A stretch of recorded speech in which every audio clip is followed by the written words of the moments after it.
चलिए आज की बात शुरू करते हैं। सोचिए, दुनिया का सबसे बड़ा झूठ क्या हो सकता है? एक ऐसा झूठ जो हम सब लगभग हर रोज खुद से बोलते हैं। आज हम इसी झूठ का पर्दाफाश करेंगे और ये समझेंगे कि अपने 24 घंटों के असली मालिक कैसे बना जाए। हाँ, यही है वो झूठ। मेरे पास समय नहीं है। हम सब ने ये कहा है ना? काम है, मीटिंग्स हैं, परिवार है। दिन कब शुरू होता है और कब खत्म हो जाता है पता ही नहीं चलता। लेकिन क्या ये वाकई में सच है? अब ये स्लाइड देखिए, ये एक बहुत ही गहरी बात बताती है। कुदरत ने हम सबको अलग अलग टैलेंट, पैसा और मौके दिए हैं, लेकिन एक चीज है जो हर किसी को बिल्कुल बराबर मिलती है, और वो है समय। चाहे दुनिया का सबसे अमीर इंसान हो या कोई और, सबके पास दिन में 24 घंटे ही होते हैं। तो इसका मतलब असली प्रॉब्लम समय की कमी नहीं है, असली प्रॉब्लम है हमारे समय के डिजाइन की। तो चलिए इसी झूठ की तह तक चलते हैं। आइए समझते हैं कि क्यों कुछ लोग उन्हीं 24 घंटों में कमाल कर जाते हैं, जबकि बाकी लोग बस समय की कमी का रोना रोते रहते हैं। चलिए इस सोच को बदलने का रास्ता खोजते हैं। आइए अब समय को एक बिल्कुल नए नजरिए से देखते हैं, एक ऐसा तरीका जो इसकी कीमत के बारे में हमारी सोच हमेशा के लिए बदल देगा। जरा सोचिए कि ये एक ऐसा खजाना है जो हमें हर रोज मिलता है, 86,400। ये कोई मामूली नंबर नहीं है, ये एक तरह से जादुई नंबर है। हर सुबह ठीक इतने ही सेकंड्स हमें मिलते हैं, बिना किसी शर्त के। ये एक ऐसा तोहफा है जिसकी कीमत हम अक्सर भूल जाते हैं। मान लीजिए हर सुबह किसी के अकाउंट में 86,400 सोने के सिक्के आ जाते हैं, और हर एक सेकंड में एक सिक्का खर्च हो जाता है। इन सिक्कों को बचाया नहीं जा सकता, ना ही अगले दिन के लिए जमा किया जा सकता है। जो इस्तेमाल नहीं हुए वो रात को हमेशा के लिए गायब। अगर हम समय को इस नजरिए से देखने लगें, तो क्या हम एक भी सेकंड बर्बाद होने देंगे? शायद नहीं। और ये बात बिल्कुल सच है। पैसा तो चला जाए तो वापस कमाया जा सकता है, लेकिन बीता हुआ एक सेकंड वो करोड़ों रुपए खर्च करके भी वापस नहीं आ सकता। वॉरेन बफे जैसे कामयाब लोग इस बात को बहुत अच्छी तरह समझते हैं। वो पैसा खर्च करते हैं अपना समय बचाने के लिए, क्योंकि वो जानते हैं कि असली दौलत पैसा नहीं, समय है। तो सवाल ये है कि अगर समय इतना कीमती है, तो ये हमारी उंगलियों से रेत की तरह फिसलता क्यों जाता है? आइए अब ये समझते हैं कि इस खजाने में जो लीक्स हैं, जो रिसाव हो रहा है, उसे पहचाना कैसे जाए और बंद कैसे किया जाए। तो इसके लिए ना दो बहुत जरूरी स्टेप्स हैं। पहला, उन जगहों को ढूंढना जहां हमारा समय अनजाने में ही बह जाता है, और दूसरा ये समझना कि हमारा दिमाग असल में काम कैसे करता है, ताकि हम उसके हिसाब से अपनी प्लानिंग कर सकें। ये जो नंबर आप देख रहे हैं, ये सच में चौंकाने वाला है।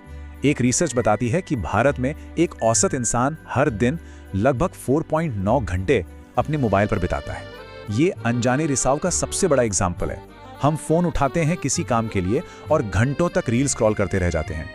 देखिए, एक दिन में 5 घंटे शायद ज्यादा ना लगे, लेकिन जब आप इसे साल भर में जोड़ते हैं तो ये 730 घंटे से भी ज्यादा हो जाते हैं। सोचिए, इतने समय में क्या कुछ नहीं किया जा सकता? एक नई स्किल सीखी जा सकती है, कोई बिजनेस शुरू किया जा सकता है। यही है इन छोटे छोटे लीक्स का बड़ा असर।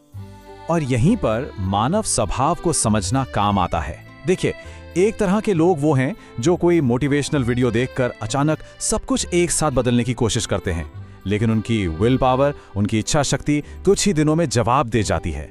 और दूसरी तरफ दूसरे तरह के लोग हैं जो बस एक छोटी सी आदत बदलते हैं, जैसे कि रोज सिर्फ 30 मिनट कुछ नया सीखना।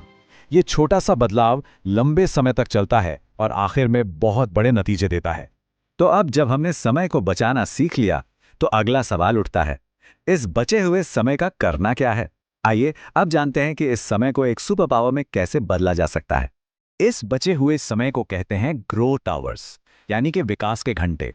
ये वो समय है जो सिर्फ हमारा है, जिसे हम अपने सपनों को हकीकत में बदलने के लिए इस्तेमाल कर सकते हैं। बेंजामिन फ्रैंकलिन की कहानी इसका सबसे बेहतरीन उदाहरण है। दिन में वो एक प्रिंटर की नौकरी करते थे, लेकिन शाम का समय उनका अपना होता था। उन्होंने अपनी शामों का इस्तेमाल पढ़ने, लिखने और नए नए एक्सपेरिमेंट करने में किया, और इसी वजह से वो इतिहास के महानतम लोगों में से एक बन पाए। ये एक बहुत ताकतवर सवाल है जो हर किसी को खुद से पूछना चाहिए। ये हमें हर दिन के आखिर में अपने मकसद के बारे में सोचने पर मजबूर करता है। देखिए, दिन का कुछ समय दूसरों के लिए होता है, लेकिन कुछ घंटे हमेशा हमारे अपने होते हैं, और यही वो समय है जब हम अपने लिए एक बेहतर जिंदगी बना सकते हैं।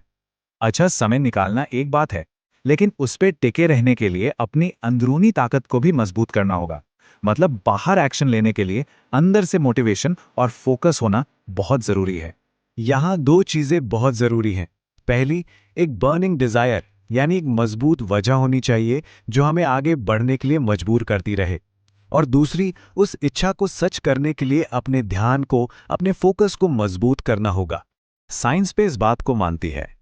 जब हमारे पास कोई मजबूत लक्ष्य होता है तो हमारे दिमाग का एक हिस्सा, जिसे रेटिकुलर एक्टिवेटिंग सिस्टम कहते हैं, वो एक्टिवेट हो जाता है।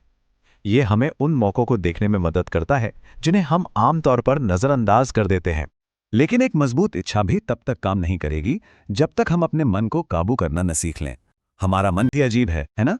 या तो बीती बातों में खोया रहता है या आने वाले कल की चिंता करता है, और इस चक्कर में हमारा आज, हमारा वर्तमान बर्बाद हो जाता है। लेकिन अच्छी खबर यह है कि हार्वर्ड की एक स्टडी बताती है कि ध्यान यानी मेडिटेशन से हम अपने फोकस और याददाश्त को बेहतर बना सकते हैं। अब हम आते हैं सबसे आखिरी और शायद सबसे जरूरी कदम पर।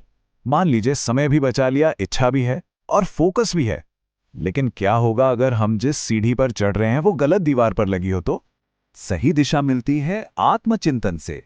ये और कुछ नहीं बल्कि खुद से बात करने, खुद से सवाल करने की आदत है कि मैं कहाँ जा रहा हूं और क्या मैं सच में वही जाना चाहता हूं। जैसा कि ये स्लाइड कहती है, आत्मचिंतन कोई बोझ नहीं बल्कि खुद से जुड़ने का एक तरीका है। देखिए, बड़े बड़े लीडर्स जैसे रोमन सम्राट मार्कस ऑरेलियस, वो भी हर रोज यही करते थे ताकि उनकी दिशा, उनका रास्ता साफ रहे। तो मैं ये चर्चा इसी एक सवाल पर खत्म करना चाहूंगा।